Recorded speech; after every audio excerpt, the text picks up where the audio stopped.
Janine, welcome in your role as Chief Counsel at the Office of the Fair Work Ombudsman. I'd love to have a chat to you about discrimination. It's a big topic and we know that it's something talked a lot about, especially by women who are on parental leave or returning to work. And we know with a recent study that 1 in 2 experience discrimination of some type while they're on parental leave.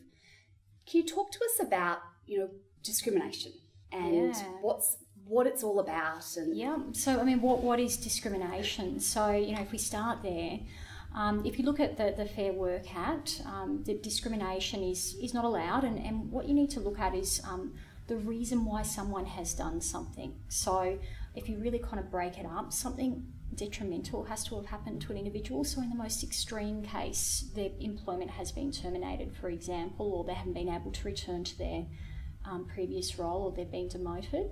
It might be something else, not having an opportunity to attend training or the like, but there needs to be that detrimental aspect, if you like.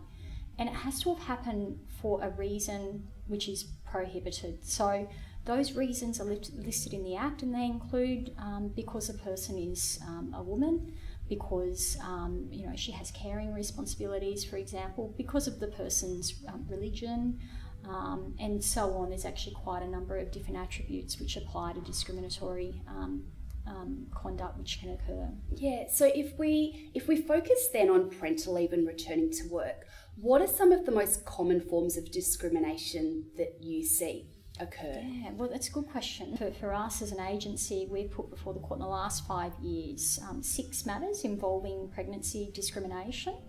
And broadly, they've fallen into 2 categories. So we have those cases which involve employees who announce their pregnancy and then they're subject to discrimination because of that or for a reason which includes that. So, for example, we had a matter involving someone working in a bargain shop in Shepparton, announces her pregnancy, and then her hours were reduced. Wow. And then ultimately she was terminated from the workplace because of the pregnancy. So we have cases that look like that, and then the other ones are related to return to work. So, you have people who have an employment relationship, they give the notice, they go on leave, and then it's time for them to return. And the employer has either occupied their previous role with a new incumbent and they don't allow them to return to that role, or otherwise, scenarios that look like that. So yes, that's what I guess that is the more extreme end, but from our experience and the types of matters we take to court fall into those 2 categories. Okay. Is it something you can touch on in terms of your rights around returning to work? Because you have the right to return to the same role. That's correct, isn't it? No, that's 100% right. So, if you look at the obligations and rights under the Fair Work Act, when you go on maternity leave, you're entitled to return to the same job that you left. So that's an entitlement, and women should feel confident that they are going to be able to return to their job once their period of maternity leave has expired. And we spoke about 1 in 2 women experiencing some form of discrimination, and obviously some forms will be more extreme than others. Do you have any idea how many of those actually took it further? Or is that hard to... No, that's a good question. So, the thing about discrimination is that, we don't necessarily see those statistics coming through in terms of, say, the cases or the requests for assistance that our agency receives. And there can be a whole range of reasons for that. Potentially it's a willingness to come forward, or, perhaps it's not necessarily being fully appraised of rights and responsibilities as well. And indeed, we find with our own cases that we take to court, we're very thankful for the people who are willing to be our witnesses, because that can be often within itself quite a lengthy and difficult process too. One thing that does come up a little bit is breastfeeding, and we know that that's a protected grounds for discrimination. Do you see many women face discrimination in this area? Yeah, I think... Look, we haven't received complaints that have kind of gotten to the point of taking to court or anything of that nature, but it is an interesting topic, and what we kind of advise employers in particular is, it's a best practice is to have a space available for women who are returning from work, and have facilities available so they can store the milk, and also clean breast pumps and things like that as well. So that is best practice. and certainly trying to avoid women returning to work having to use the bathrooms, when we all know examples of that, is obviously is a much better way to go. So I'd love to explore with you some practical and real examples. And these are, you know, some cases that have come through from some of our members. The first is someone who applied for a role when she was 4 months pregnant. She was asked about her pregnancy, and it was obviously once they knew about it that they didn't want her any longer. Is that discrimination? Well, look, you know, you don't have to tell your employer that you were pregnant when you're applying for a job. So in that's the starting position. So, you know, look, from time to time, there might be a pregnancy where health and safety concerns come into play, and then the employer is going to have some obligations with respect to providing you with a safe workplace. So in those types of circumstances, even though you mightn't have to as a right, it might be sensible to let your employer know that you are expecting a baby. Yeah, sure.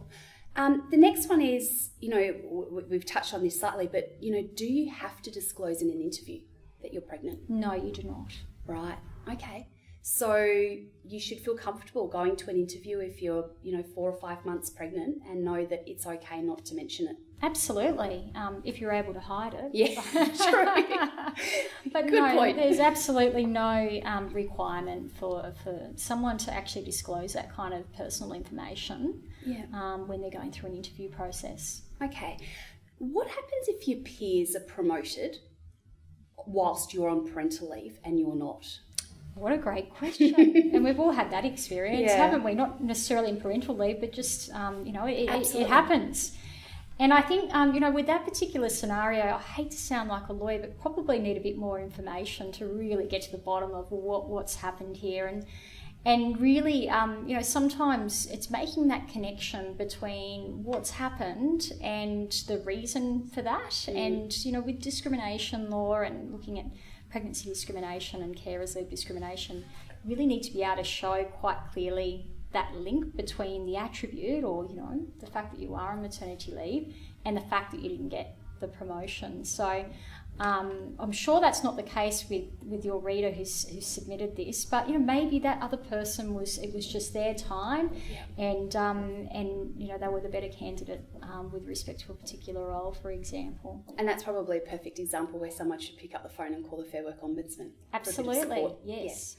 What happens if you're not considered for a promotion?